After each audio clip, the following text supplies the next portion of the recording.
رسول اللہ صلی اللہ علیہ وآلہ وسلم نزول قرآن کے وقت بہت سختی محسوس فرمایا کرتے تھے، اور اس کی علامتوں میں سے ایک یہ تھی کہ یاد کرنے کے لیے آپ اپنے ہونٹوں کو ہلاتے تھے۔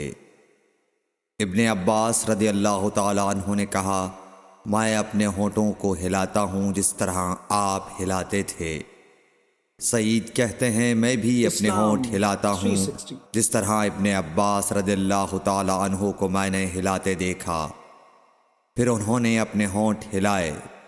ابن عباس رضی اللہ تعالیٰ عنہ نے کہا، پھر یہ آیت اتری کہ اے محمد، قرآن کو جلد جلد یاد کرنے کے لیے اپنی زبان نہ ہلاؤ، اس کا جمع کر دینا اور پڑھا دینا ہمارا ذمہ ہے۔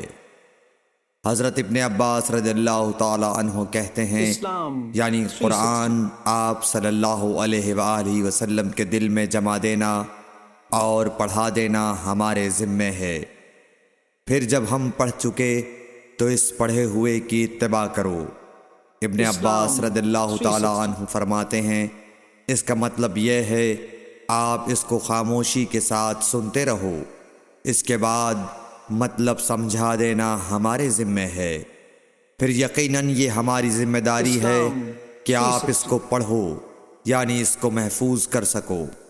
چنانچہ اس کے بعد جب آپ کے پاس حضرت جبرائیل علیہ السلام وحی لے کر آتے تو آپ توجہ سے سنتے، جب وہ چلے جاتے تو رسول اللہ صلی اللہ علیہ وسلم اس وحی کو اس طرح پڑھتے جس طرح حضرت جبرائیل علیہ السلام نے اسے پڑھا تھا۔ صحیح بخاری حدیث نمبر 5۔